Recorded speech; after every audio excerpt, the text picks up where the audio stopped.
Hello, class. This is Professor Kraus, and just wanted to first thank you for your flexibility in today and me being able to cancel class on short notice because I was going to be officiating a funeral, and so I apologize if any of you didn't see sent out 2 announcements, but things happen sometimes, so hopefully you didn't drive all the way to school or miss that. But anyway, I just want to talk briefly. This is not going to be a long lecture at all, but something I thought would just be helpful. This is part of what we would have went over if we were in class together today. But what I need you to do for attendance purposes, so that we can go ahead and count attendance too, is just to watch this, grab you a notepad real quick, jot some notes down, and then go into your discussions tab and look for week 2 discussion forum and write out like 100 words, just why what we talked about or what I talk about today is helpful for understanding evangelism and practicing evangelism. So let me pray for all of you and pray for everything that's going on, and then we'll jump right in. God, thank you for these students and appreciate their flexibility already. Pray, God, that you continue just to bless them, keep them safe, keep them healthy, help them to be able to balance everything that's happening in their lives. And Lord, just help us, even this short lecture today, to be better equipped to know you and know the good news of Jesus Christ, and just have that boldness to go and share it with others. In Jesus' name we pray. Amen. So let's talk about God and evangelism. It's our starting point.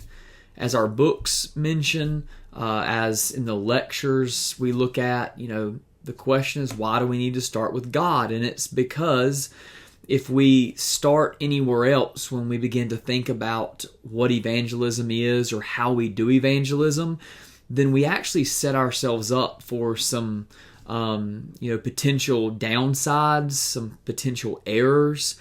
For example, if we start with mankind, we start with men and women and children, and we start thinking about evangelism from that standpoint instead of God, well, then we're going to be, in the end, we're going to be more focused. We're going to lean more towards the human problems or humanity rather than God. And so we might be tempted to downplay sin. Why? Because we have family members or people who we love a lot. And so as we think more and more about evangelism, if we start with them instead of with who God is and what He said, then we might walk away, thinking things that are not maybe entirely true. Even something that we've started from the very beginning talking about, because it's so important to remember evangelism, if we don't start with God, then we end up carrying a burden around with us, because we might begin thinking that it's all up to us. We might begin thinking that if we don't give the perfect evangelism, demonstration or conversation, if we don't have that with the person, that we failed and we've ruined it and they're gonna never be saved. Again, if when we start with God and we start with what the Bible says about God, then we're guarded from that sort of improper thinking, wrong thinking, because we remember that it's God who's sovereign. God's over all things, and we can't save anybody. All we can do is share the good news with others and love them and help them to understand the truths and then trust God. So why do we need to start with God? Because number one, God is most important. Number two, God is who we see prioritized in Scripture. And when we start with God, we guard ourselves from different downsides or pitfalls that we might find if we started somewhere else. Now, building on that just a little bit, the word sovereign means to be ultimate. Means to be, when we say God is sovereign, we mean that God is the ultimate ruler. There's God and then everything else that He's created. It means He's in charge. He is Lord. He rules over everything. Now, I want you just to take a second, even in your notes, and I want you to think to yourself why that truth is helpful when we think about evangelism. How does the truth that God is sovereign, He's the ruler, He's over everything, how does that help us to think about evangelism? Jot down one or two things. Well, that it goes back to what I just said. If God is not sovereign, then that means something else is. Or, God is, if God isn't sovereign, then how can we trust that He's always going to be faithful? How can we trust that He is greater than sin, that He can rescue anyone out of sin? Well, we wouldn't believe that. If we did not believe God was sovereign, that He's in charge, that He rules, that all those things, then we would struggle to have any sort of rock solid foundation when it came to evangelism. Why? Because so much of evangelism hinges on that truth. The reason why I can go out and share the good news with people who don't know Jesus, and I can have confidence that if I continue doing it, that some are going to be saved, is because God's Word tells me that. And it's because sin is not ultimate. God is. It's because God has already defeated sin and Satan and all those things in Jesus. God is in control, not others and not me. Again, that also helps me when it comes to understand what it means to do faithful, effective evangelism. Faithful and effective evangelism is not seeing someone saved. That might be the result of doing faithful evangelism, but in the end, what we are called to do is to love people and to share the good news, to open up our mouths and tell someone about Jesus. And if we do that over and over and over, we can trust that God, who is sovereign and who wants people to be saved, we're going to see people saved. So see, again, starting with God helps us. It guards us from making mistakes. It guards us from carrying around a burden that it's all up to us. These sort of truths are very important and they're foundational to doing evangelism. The results of evangelism are not ultimately up to us. It's based on the truth that God is sovereign. We can trust God to save. Nothing can stop God from bringing about His will. We might be tempted to think, well, this person is just too far gone. This person is just too much of a sinner. Or we might even fall, in a different sense. We might think, well, man, I really messed that up. I was trying to tell them about Jesus, but I messed it up so bad, and I just don't know if they're ever going to believe, right? What is that saying? Well, that's saying that our mess up is bigger or is more effective in this person's life than what God can do. And of course that's not true. And we don't really believe that, but if we start with God is sovereign and we work from there, then we are setting ourselves up to believe big things about God and also to be able to trust Him to be faithful. Now, one of our lectures was, God, evangelism in the Bible, and I thought this would be helpful to think about. What do we learn about God and ourselves and sin and salvation from the opening chapter of the Bible, right? We normally think of the Bible as, well, the Bible's about creation. And if we make it to chapter 3, the chapter 3 in Genesis is all about how Adam and Eve fell. We call it the fall because they were living rightly with God, but because they chose sin instead of God, they fall from grace. They fall from favor with God. Creation and the fall set us up for everything else in the rest of the Bible. And we learn so much. We're going to see on the next slide, just in these opening chapters of the Bible, if we understand these opening chapters, we can understand evangelism, and it sets us up to have a right view of God, a right view of humanity, a right view of the effects of sin, and can really help us in talking with people about Jesus. Those chapters say nothing directly about evangelism. There are no, go out and tell people about my love, or there's nothing like that. But the foundational events that take place in Genesis 1, 2, and 3 help us to understand evangelism and what it's really about. Think about this. in those opening chapters, we learn a lot about God. God is the creator. God is good. God created human beings, man and woman, in His image. God has a plan.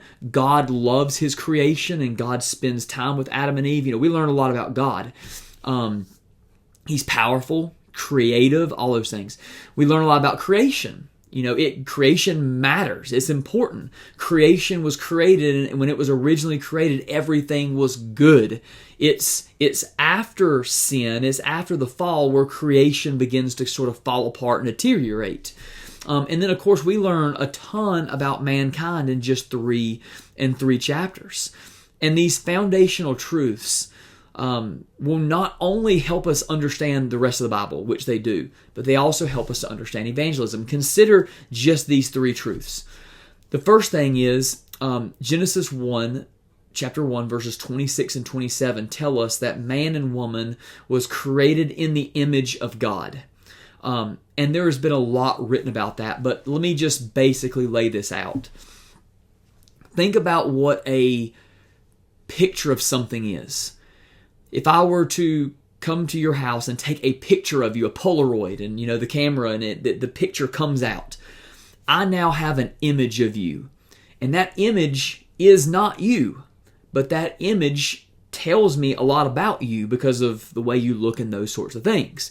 Well, the Bible says, image-wise, it's not that we look like God, because God is not human. He doesn't have a physical body. God is spirit. But what it means is that as bearers of carriers of God's image, it means we reflect or we look like God in different ways. In fact, we image God like a picture. We picture God. We reflect God in ways that nothing else in all of creation, that angels don't, animals don't, the universe, the sun, and other things. For one, God speaks to us. That God is a relational God, and so He creates us in His image to be relational. In that, we are rational creatures. We can understand in ways that no other creature in all of earth can. Therefore, we can have a relationship with God, which is different. That's part of what it means. But if you continue on in Genesis 1, 28 and 29 and 30 and on, you also see that God gives men and women, gives us dominion, gives us rule over all of the earth. Meaning, like, God is God, but He kind of puts us in places like kings or queens. We're supposed to rule over, take care of, create those sorts of things, because that's what God has done. As image bearers, think about what this means. It means every single human being, no matter who they are, no matter what they've done, no matter how much we don't like them or they were just bad people, they image God.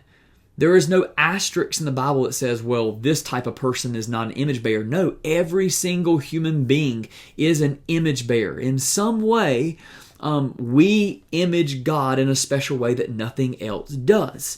That means we are all special. It means every single one of us, even more, the Bible says, we were all created to know God and worship God. So if someone is living their life and they do not know God and they do not worship God, it means God created them to do something, but they're not doing it. It'd be like you inventing something and you invented it to work in this way, but when it doesn't work that way, what? You want to fix it. You want to make it work so that it accomplishes the purposes that you made it to accomplish. In the same way, evangelism falls back on that idea that every single man, woman, and child was created in God's image, and therefore we want the image bearers to hear the good news. Because right now, the way I like to describe it, that image is fuzzy. Yes, they reflect God in some way, but not rightly. Why? Because of sin. It's like a picture of you that you mar it in some way. And so now you can kind of tell that it's you, but it's still not completely you. It doesn't look right. Why? Because there's something that's messed it up. That's what sin has done to all of us. It's why we need Jesus. Jesus restores us. Jesus gives us a new picture. There's a new do-over, a new start. That's what Jesus does. We learn all this in the opening chapters of the Bible. It helps us to think that people who are now broken because of sin, they now need God to restore them to where they used to be. We see the effects of sin. Right after Adam and Eve sin in Genesis chapter 3, verses like 7, 8, 9, and 10, we see this heartbreaking story where because they sin, they immediately realize they messed up. And the first thing they do is they hide from God. And they're scared for the first time ever in their life. They are scared, and it's because they realize they've messed up. Then they try to cover up their sin. Rather than going to God and saying, hey, God, we messed up. Will you help us? They try to cover it up. There's shame and there's guilt, and they blame each other. And these are the same results that we see in people in life, the same effects of sin. We see people living in shame because of what they've done. They don't know what to do to get rid of it. They live in guilt with guilt. They try to cover up their sins. They run from God. They're scared of God. They blame other people for what they've done wrong. These are the same effects of sin. And what is the good news? Well, the good news is Jesus. When we trust in Jesus, Jesus corrects all that. He's taken the blame. He's taken our sin, our shame, our guilt. It's all been put on Jesus, and that's why He died. That's the good news that we've got to share with others. That's the good news that we would need to share with Adam and Eve. Yes, you messed up, but there's no reason to run from God. You need to run to God and be saved. And in the end, we learn that God will win. And in the opening chapters, even though Adam and Eve mess up, God promises that one day a child would be born who would crush the head of the serpent in Genesis 3:15. Well, we believe that's Jesus. Jesus ultimately crushed the head of Satan. He has already won that battle, and one day He will win it in complete finality. There'll be no doubt about it whatsoever. Well, we can share the good news with others because we believe that God will win, that good triumphs over evil. So, the opening chapters in the Bible give us a foundation for the rest of the Bible, but they also give us some truths about God and ourselves and sin and salvation that are helpful for evangelism. So, with that being said, now go to the discussion forum and type out some words to share why this matters, why it's helpful, how it might change the way you think about or do evangelism. And with that being said, I hope everybody is doing well. Thank you for your time and attention, and I'll see you next Tuesday. God bless.